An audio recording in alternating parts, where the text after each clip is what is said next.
Hey, how's it going, everybody? Welcome back to the channel. Thanks for stopping by. And so real quick in this video, I wanted to discuss with you guys, if you have the Google Pixel 5, do you need to upgrade to a Pixel 6?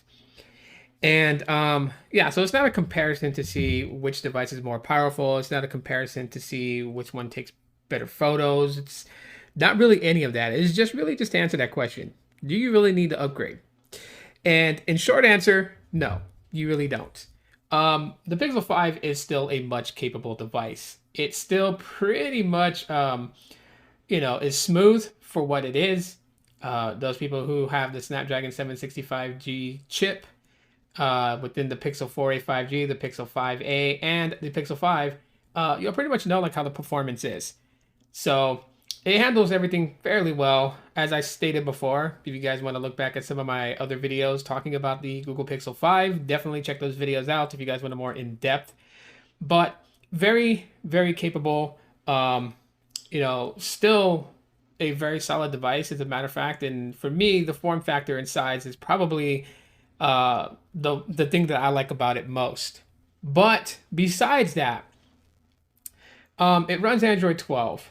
You pretty much get a lot of the features that the Pixel 6 has, minus some of the camera features, which is pretty obvious, like magic erasure and stuff like that. And I don't know if those things are going to be ported over to the Pixel 5, only because the difference between the 5 and the 6 is that the 6 is using Google's own in-house made processor, whereas the Pixel 5 is using Qualcomm's Snapdragon 765G with the Snapdragon X52 modem for 5G connectivity.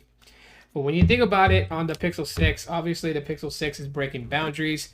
It literally, for one, bigger size. So, if you're used to the Pixel 5 form factor, then the Pixel 6 is slightly bigger. The width, I would say, is probably about the same width. So holding it is why it's been comfortable for me to hold it. It's the same width as the Pixel 5. It's just slightly taller with the height. But besides that, the Tensor chip that's in-house made by Google is on this device. Obviously, they moved the fingerprint sensor to the front of the device, which if you guys missed my video talking about, why are people saying that the fingerprint sensor is slow, go ahead and check that video out. But yeah, there's, as far as like how it performs with Android 12, software optimization and things like that. You guys have heard my video where I say it. Android 12 is buggy. It's half-baked. So it'll probably get better over future iterations of Android 12. So that much we can expect. However, for the most part, majority of the things, which is basic things that people do. So let me kind of clarify this here. For those people who are like, dude, you said Android 12 is like half-baked and it's buggy. Like, so why are you saying that the experience is okay for you? And the reason I'm saying that is because doing regular things like going on your apps, playing games like, I play games like Pokemon Go, using apps like Snapchat, YouTube, Facebook, Twitter, Instagram, like I don't really experience any problems there. The YouTube Studios app, yes, I do. But I don't experience any problems there. The display I can handle, even though it's a bit janky at times. I can handle that. And right now I don't have the 90 hertz refresh on. You can definitely see the jank when the 90 hertz refresh is on. But so I have it only on 60 hertz. For me, I don't care about the refresh rate. It's not a big deal breaker for me. For some people it is, for some it's not. Like some people care about having like the latest and greatest features, and then some people just don't. They just want the specific features they care about to work. And for that, this phone, it does. The specific features for this phone does work. So like, text messaging, phone calls, camera. Like I've taken, a small video / slideshow of like videos and pictures I've taken at night. So check that video out too if you haven't seen it. Just testing night sight and stuff like that. Just kind of see how things go. Because I've seen some photos that other people posted from like night sight, and I'm wondering what happened to make their photos come out like that. I've taken several photos and it has not. So I'm just wondering what I'm doing different compared to other people. I'll probably get with some of those people that I know that posted those photos and just see what they were doing when they did it. Obviously, they had Pixel 6 Pros, so I don't know if that's like the difference is, right? Like, did the Pixel 6 do something right that its big brother, the Pro, isn't doing? But other than that, I mean, the experience between both the 5 and the 6 is not drastically different, and it's not going to be different, which is the reason why I say that if you have the Pixel 5 and you truly like your Pixel 5, then just stick with your Pixel 5. There's nothing wrong with sticking with yesteryear's flagship. And yes, the Pixel 5 is mid-range spec-wise, but technically, just by name itself, it is supposed to be Google's flagship of the year that it was released. And so it is called flagship by Google's standard.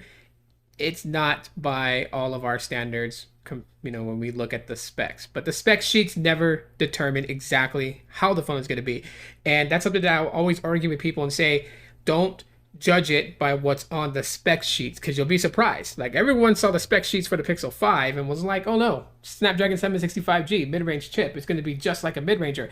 And I'll be the first to tell you if someone hasn't already said it, but this doesn't feel like a mid-ranger. The way that Android is optimized, or was optimized with Android 11 on the Pixel 5, it was really good. Like, no complaints at all whatsoever, none. So in my book, the Pixel 5, although spec-wise it is a mid-ranger, it doesn't feel like a mid-ranger. And I kind of wanted to point that out. Of course, the other difference is the material. I would have been okay if this area of the Pixel 6 was aluminum, the same as the Pixel 5, instead of it being glass. And, to be quite honest with everybody, I really feel like I said before, the Pixel 6 kind of like does a nod back to the 2 XL, which I'm using to record this video. But at the same time, too, I also feel like that it also did a throwback to the Pixel 4 with the way that the side of it is. Now, I know the Pro is different. The Pro, its side rails is different. I think it's like a polished metal. And this is metal too, but this is, it's got a matte finish to it. I think that's also a callback to the Pixel 4. But, to be honest with everybody, the 6 is not a gigantic leap as far as upgrade from the Pixel 5. So yeah, you don't have to rush to get the Pixel 6 right now. Other than the fact, if you're like really, really, really needing to know what the Tensor chip is like, then it would make sense. Like, go ahead, upgrade. Because, yeah, obviously different chip. The Pixel 6 is breaking all kinds of boundaries, right? So Google does the software. Google does the hardware. Google does the chip. And like I said, the Pixel 5 has the Snapdragon X52 modem, and it's being said that the modem is from Samsung, that's within the Pixel 6, and that it's equivalent to the Snapdragon X55, which is what a lot of people wanted in this modem, in this phone last year. The Pixel 5, they were wanting the Snapdragon X55 modem in it. Now that it's in the 6, there's some people that's upset with it. You can't please everybody, and sometimes people just find reasons to complain. It is what it is. That is the world of tech. Gotta deal with it. Anyways, that's just my thoughts between both these phones. And just long answer, do you need to upgrade from the Pixel 5? No, you don't. Thanks for checking out my video. As always, aloha.